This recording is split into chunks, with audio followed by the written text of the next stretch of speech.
Welcome to LLG1 Resistance to Change presentation. We will begin by describing what is resistance to change. Now, resistance to change is the action taken by an individual or group when they perceive that a change is occurring in the organization as a threat to them. Now, I want you to focus on the key words here: perceive and threat.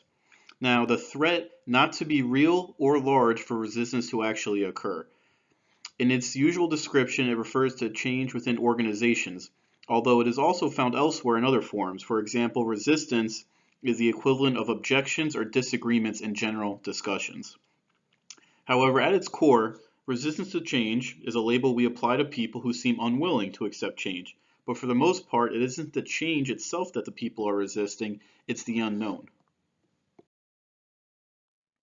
Our group will be discussing three types of resistance to change. Now, the first will be logical and rational, which is composed of time required to adjust, extra efforts to relearn or in some cases retrain, possibility of less desirable conditions, economic cost of change, and questionable technical feasibility of change. We will then shift our focus to psychological and emotional. Now, this is the fear of the unknown, the low tolerance of change, dislike of management, lack of trust in others, the need for security, and the desire for the status quo. And lastly, we'll be talking about sociological resistance. Now, this is the political coalitions, the opposing group values, the narrow outlook, the vested interests, and the desire to retain existing friendships in the organization. Now, before we start talking about logical resistance, let's talk about a person's level of thinking. Now, the model to your right recognizes the effect that different environments and contexts have on one's behavior. It also demonstrates the fact that while the upper levels will influence the deeper levels, it's the lower levels will ultimately dominate the upper, more surface ones. Now, starting at the bottom of the graph, we start with identity. Now, identity is pretty straightforward. It's you, or we if you're in a group. It's the purpose, the mission. Then we go up to beliefs and values. This is the why. It's also the motivation.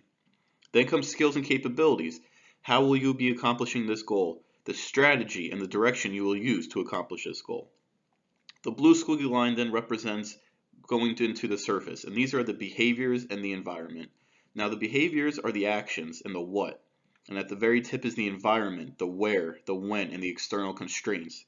Now, this graphic does an excellent job of demonstrating how environment and behaviors are the only two that are above the surface. However, they are the smallest two pieces of the ultimate big picture, and your identity, beliefs, and your skills and capabilities ultimately are the driving force to the environment and the behavior.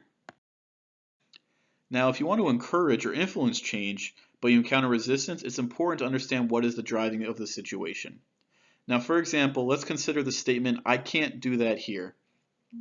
Depending on where I put the emphasis determines where this phrase will land in this graph. Now, let's first put the emphasis on I. I can't do that here. That would fall under the identity. I'm talking about me or you, the person. However, if I change the emphasis to that, I can't do that here, that is now a behavior. The underlying cause of the resistance may be quite different depending on where a person puts their emphasis on the word. By recognizing the level of thinking at which a problem or opportunity exists, you can then decide on how to intervene. This model encourages you to look behind the obvious presenting issues and to identify what is the real driving factor of this particular situation or action. Albert Einstein had a great quote: "You don't solve a problem by using the same kind of thinking that got you into the problem in the first place."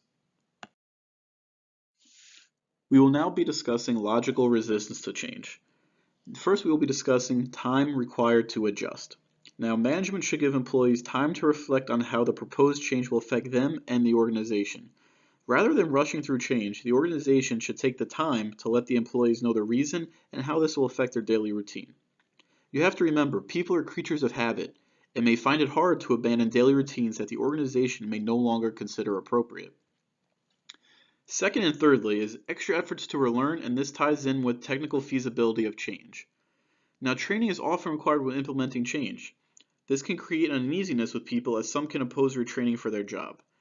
Managers need to reassure their employees that they will receive adequate and complete training while also reassuring them that they will not be punished if their performance drops initially while learning the change tasks. Now, adding brand new technology on top of that will further complicate the relearning and retraining efforts. This comes down to open communication with management and their employee and giving the reassurance that during the time of change they will be given enough time to adjust and will not be punished while they learn the new tasks. Continuing our discussion on logical resistance to change, we're now talking about the economic cost of change. Now, I'm not talking about reduction in salaries or hourly rates, but when the company is reevaluating on an economic basis, they will be focusing more on the bottom dollar. Now, this could affect people in other ways: their bonuses, health benefits, the rewards program that the company currently has in place. Now, these are all things the employee would have to worry about because it's no longer possibly affecting just the employee, but their families as well. If their bonus is reduced, if their health benefits could possibly change. These are all things that no longer concern the employee, but concern their families and possibly their children. Now, lastly is the possibility of a less desirable condition. Now, this will relate to when a company is possibly downsizing or moving locations. Now, some common questions. What will my new workspace look like? Who will I share an office with?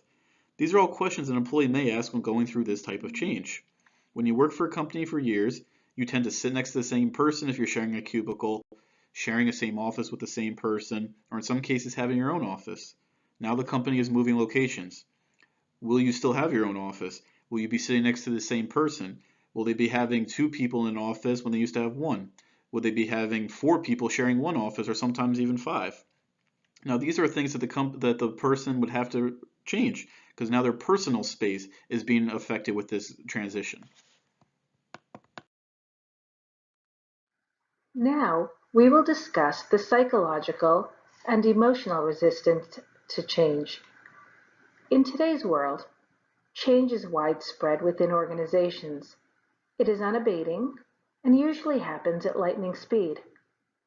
Let us begin. Some employees are resistant to change due to their fear of the unknown. This is one of the most common reasons that people resist change. They truly believe that the risk of staying in their current situation outweighs the benefit of moving in a new direction. Next, some may have low tolerance to change. They are faced with a sense of insecurity. Others dislike management. That is self-explanatory.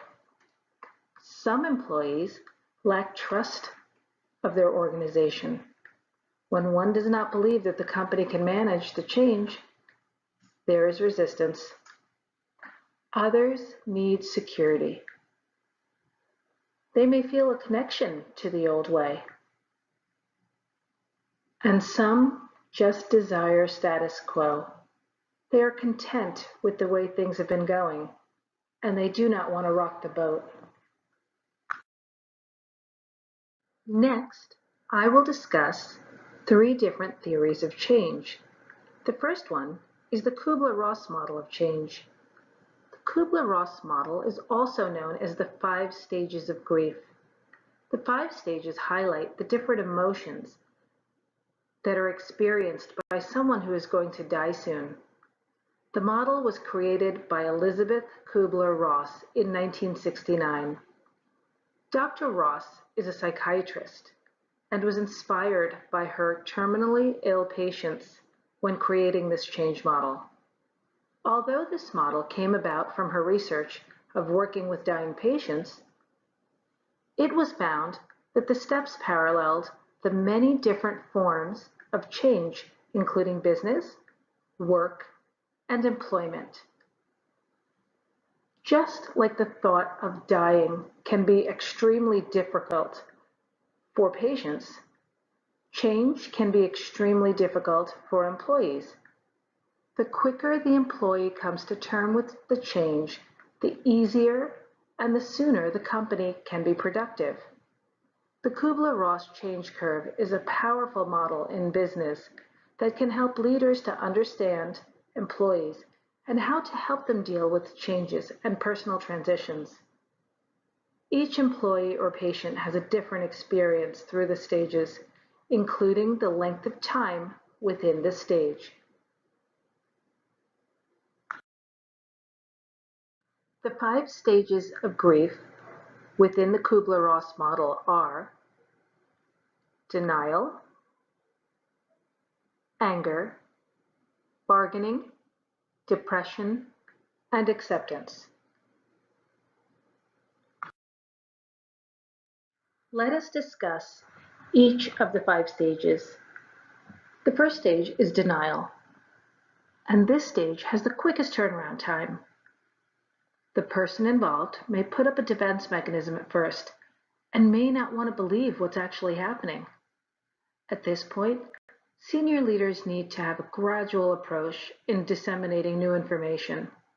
Employers should also have full two-way communication with employees to be able to answer employee questions. The next stage is anger. This is when the reality hits the employee. The workers start to fear the reality of the change. They may also grow resentful. Senior leaders need to be understanding and supportive. The organization should understand that it is a natural reaction and it will eventually pass. The next stage is bargaining. As the anger starts to subside, employees may try to negotiate a compromise with their employers. If they try hard enough, they may be able to somewhat avoid what it is they don't want to get closer to. Employers cannot expect employees to quickly rush to change. They also cannot expect the employees to be 100% productive during this stage. The next stage is depression. At this point, the employee feels sad. They are still afraid, but they also have guilt and regret and other negative emotions. In the workplace, they may have low energy levels and feel completely demotivated. However, at this point, the employees realize that there is no going back. They must deal with this. The last stage is acceptance. An employee realizes that there is no reason to fight this. It's going to happen. People finally begin to accept the changes. The employees start seeing improvements and increases in productivity. It may even be a time to celebrate. The workforce has adapted to the changes and they are able to move ahead and reap the benefits. The next model I will discuss is the Bridges Transition Model. The Bridges Transition Model was created by William and Susan Bridges. It focuses on individual emotions when change happens within organizations. According to Bridges, change is psychological. It is a 3-phase process that people go through as they internalize and come to terms with the details of the new situation that the change brings about. This model resembles an upside-down bell curve. The model focuses on 3 phases a person experiences when going through a change.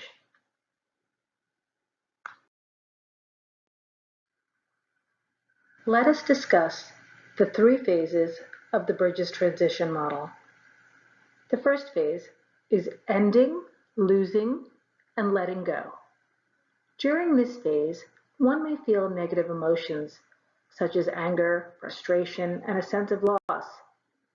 These feelings arise because the employee realizes something they are comfortable with is coming to an end. They are being placed out of their comfort zone. It is recommended members of the group talk about what they are feeling, and it is important that they are listened to. This phase is about providing support and encouraging the group so they will be able to handle the changes. The next phase is the neutral zone. During this phase, there is mass confusion and ambiguity. Members of the group are trying to let go of the old ways and embrace the new way. Some people feel resistance, decreased productivity, discomfort in terms of where they belong in the company, and don't believe the company can adopt the changes.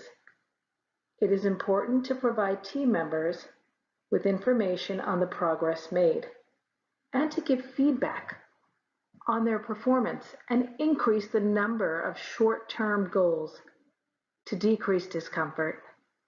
Managing the neutral zone is crucial due to this enormous change. If done correctly, it will prevent the organization from falling apart during this metamorphosis.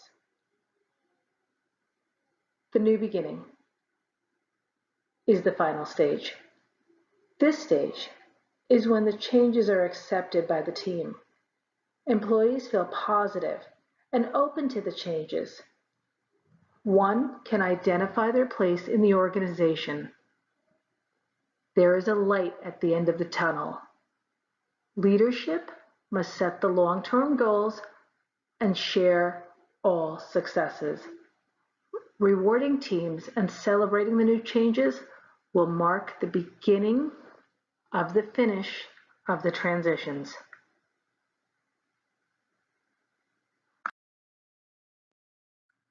The third theory I will discuss is the Prochaska and DiClemente change theory. This trans-theoretical model of change was first introduced to create and implement effective interventions for patients who were in need of health behavior change. This theory can also be applied to other organizations unrelated to healthcare. Prochaska and DiClemente discovered that people go through stages when changes take place. It is a spiral model where people can exit at any time if they decide not to change. Relapse may occur and one can return to their previous behavior or jump back into the contemplation stage.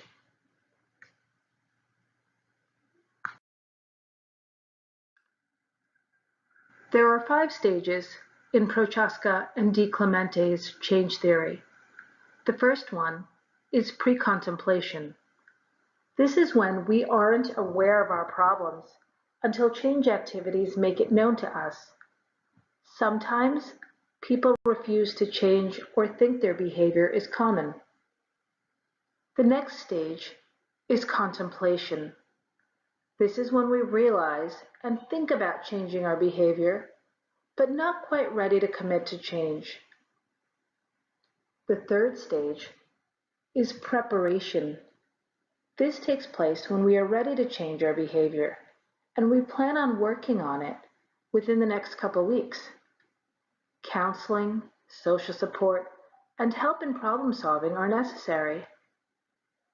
The fourth stage is action. We engage in change activities and cope with our behavior change. The last stage is maintenance. We take action to reinforce the changes we've made. We incorporate our changes to our lifestyle and norms.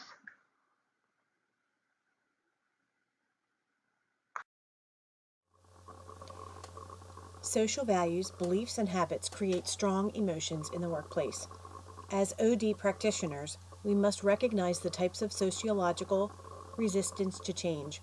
Opposing group values, narrow-minded outlooks, vested interests, political coalitions, and existing workplace friendships may play important roles in the success or failure of the OD practitioner's mission. Challenging coalitions in the workplace can cause tension and resistance as the OD practitioner works to develop smooth organizational change or transitions. Often, community organizations may influence processes in the workplace. Early consideration should be placed on these partnerships in order to determine whether or not these relationships will remain present after the work is completed in the organization. Union presence may interfere with the OD practitioner, so early talks and negotiations may be necessary before the commencement of real work. Internal councils may need to either disband or refocus their endeavors based on the new design. The OD practitioner should have a clear understanding about how these councils conduct business, what they are currently working on, and what they have already accomplished. External lobbyists and internal alliances may have a strong hold on the organization, must be considered and analyzed in order to evaluate financial structures that may have to be preserved during the transition. These strong forces can cause political disturbance if they are not fully understood, which can lead to financial loss and community distrust. Most often, people choose to work for an organization to which they are in some way aligned, whether it be through religious preferences, political affiliations, or a favored industry. It is an unfavorable situation when one works for a place that goes completely against the grain, and in these cases, most likely the driving force is the financial gain that one receives by working in an environment that goes completely against the fiber of one's being. When an organization goes through change, employees must reevaluate themselves and the new mission and vision of their organization to determine whether or not they are a good fit for the work ahead of them. They may decide to change jobs. Good people may leave an organization, and senior leaders can be devastated because of the sudden loss. OD practitioners must ensure that employees are clearly communicated with, and all parties must fully understand the objectives. This will ensure that there is a reduced risk of surprise when a large part of the workforce decides that they must make a career change. Narrow-minded viewpoints can hinder progress for the organization and the OD practitioner. The ODP must be aware of these types of personalities and create provisions to minimize their impact on progress. Clear and routine communication that outlines the mission and vision of the project will allow less negative energy among the workforce. Leaders do not hold staff accountable. Individuals hold themselves accountable. If they wish to continue to show resistance, leaders must clearly communicate expectations so that no one is surprised at who can make the cut and who cannot. ODPs should be wary of those who announce generalizations about the project, who are overtly judgmental, who do not share their beliefs, and who are loners and asocial.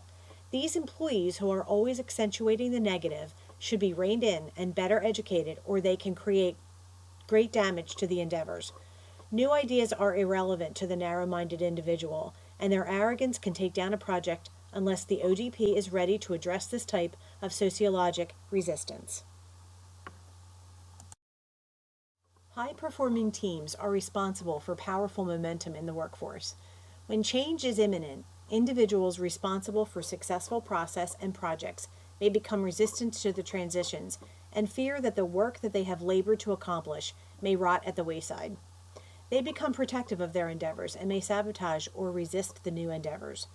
Promises of raises and promotions prior to the changing organizational structure may leave employees feeling manipulated and angry. OD practitioners should recognize these issues and work structure into the project in order to keep these employees engaged.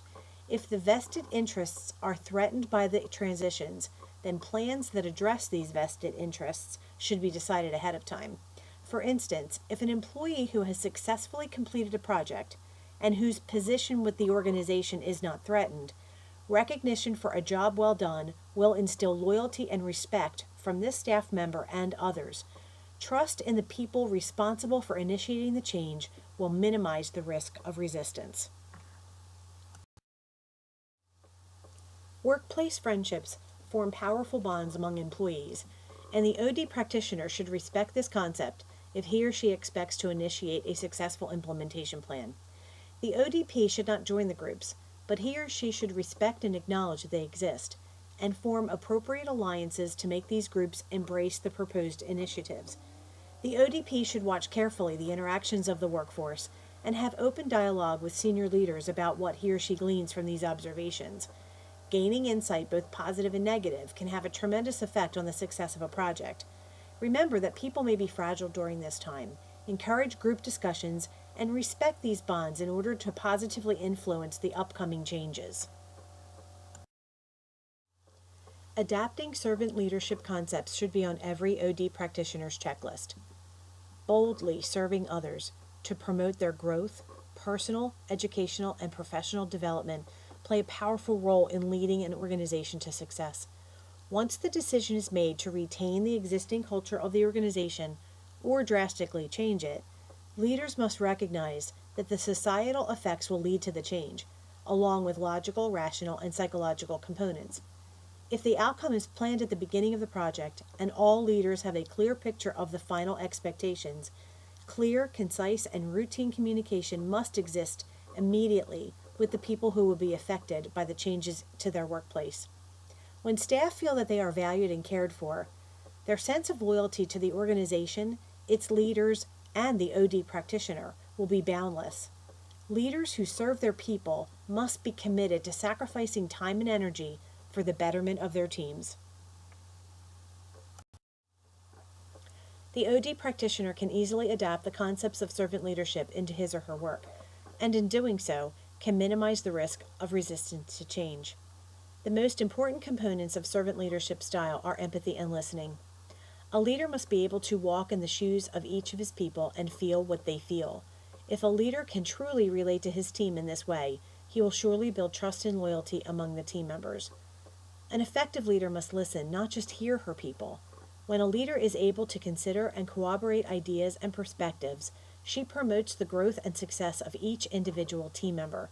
An effective leader creates effective leaders. Intelligence and a firm knowledge of the work is important, but a strong character that embodies integrity is an essential component of an effective leader and an effective OD practitioner. Knowing when and why to do the right thing and create a safe environment where team members protect each other from outside dangers are key elements that Simon Sinek discusses throughout his book, Leaders Eat Last. The circle of safety creates a sense of trust and pride within the team and essentially inspires dedication and loyalty throughout the team.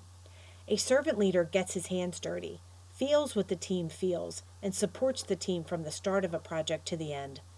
According to Simon Sinek, the servant leader chooses to go first into danger, head first towards the unknown. I hope you've enjoyed our presentation. Thank you, Jason and Shobha. We'd like to end with this quote from Thomas Jefferson. I am not an advocate for frequent changes in laws and constitutions, but laws and institutions must go hand in hand with the progress of the human mind. As that becomes more developed, more enlightened, as new discoveries are made, new truths discovered, and manners and opinions change, with the change of circumstances, institutions must advance also to keep pace with the times. We might as well require a man to wear still the coat which fitted him when a boy as civilized society to remain ever under the regimen of their barbarous ancestors. Thank you.